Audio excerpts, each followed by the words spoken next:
Quel impact le réchauffement climatique a-t-il déjà et va-t-il avoir dans l'avenir sur la biodiversité marine, c'est-à-dire sur les poissons, les mollusques, le phytoplancton, le corail, etc.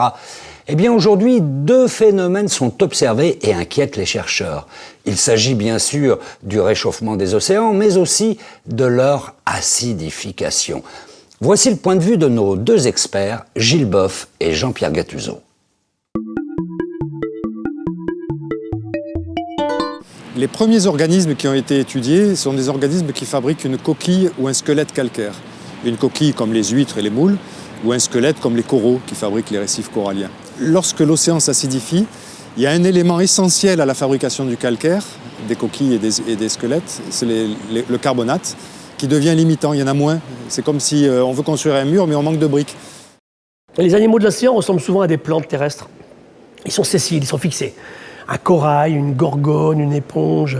Dès le moment où la larve s'est fixée, ils ne bougent plus, ils sont comme des arbres.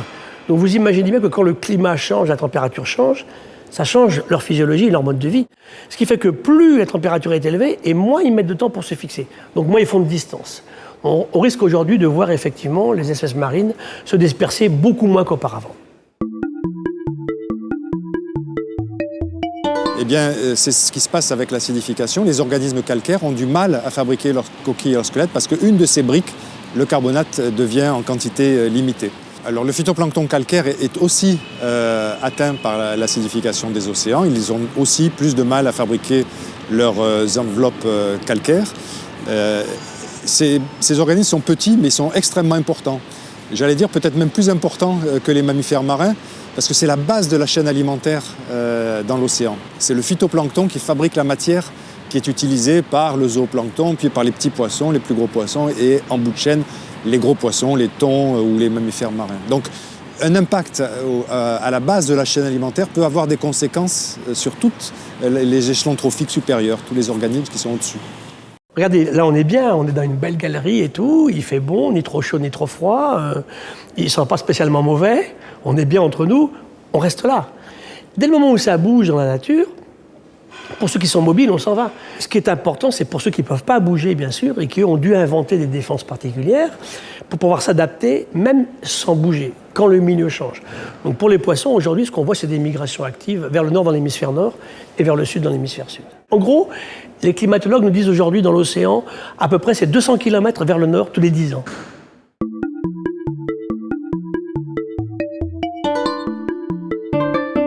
Ils ont montré que le comportement des poissons était déjà affecté, et le serait encore plus dans les décennies à venir, par l'acidification. Par exemple, Nemo, le poisson clown, a du mal à retrouver son anémone quand on le met dans une eau au pH attendu pour 2100. Son comportement et ses capacités de localisation sont altérées. Il y a d'autres poissons qui, au lieu d'échapper à leurs prédateurs, c'est-à-dire qu'un poisson qui voit un prédateur, en général, son comportement, c'est de s'échapper et d'essayer de ne pas se faire manger, eh bien, certains poissons coralliens, en fait, au lieu d'échapper à leurs prédateurs, sont attirés par le prédateur. Donc il y a beaucoup de publications récemment, peut-être une dizaine, qui montrent des bouleversements du comportement des poissons. Donc je pense que c'est quelque chose qui est vraiment à suivre et à regarder avec beaucoup d'intérêt. On a des cas aussi aujourd'hui de nos anchois qui montent vers le nord. Récemment, une invasion de maquereaux en Islande. J'ai jamais vu de maquereau en Islande. Il y a 15 jours, j'étais dans un train. Les journalistes me connaissent, mais ils m'appellent tout le temps. Monsieur Boeuf, voilà. Il vient de se passer une horreur. Un ours polaire vient de manger 2 dauphins. Je dis, ah bon, bah écoutez, oui. Ah, c'est passé où, quand? Le fait qu'un animal dit gentil en mange 2 autres gentils, on ne comprend plus. Et là, c'est typiquement le changement climatique. Parce que pourquoi ça n'arrivait pas avant? Parce qu'ils ne se rencontraient jamais. Hein, là, les dauphins ont migré vers le nord, sont sortis d'un trou à phoque, l'ours était là, il les a mangés. Donc ça veut dire qu'on regarde ici, on observe, on scrute ces histoires de changement climatique sur l'impact sur les migrations. On peut, à petite échelle, essayer d'augmenter la résistance des animaux et des plantes marines en augmentant la surface et le nombre des aires marines protégées.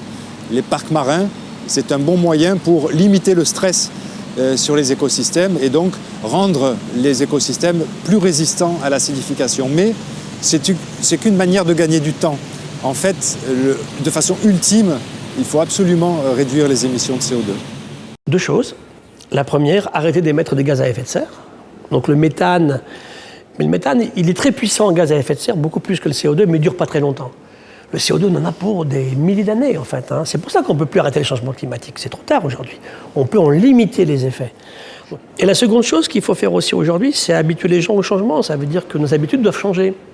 Et avant de se quitter, une petite question à laquelle vous pouvez vous amuser à répondre. Selon vous, quel est le premier maillon de la chaîne alimentaire dans les océans? S'agit-il du zooplancton, du phytoplancton ou encore du bulot? Allez, au bulot!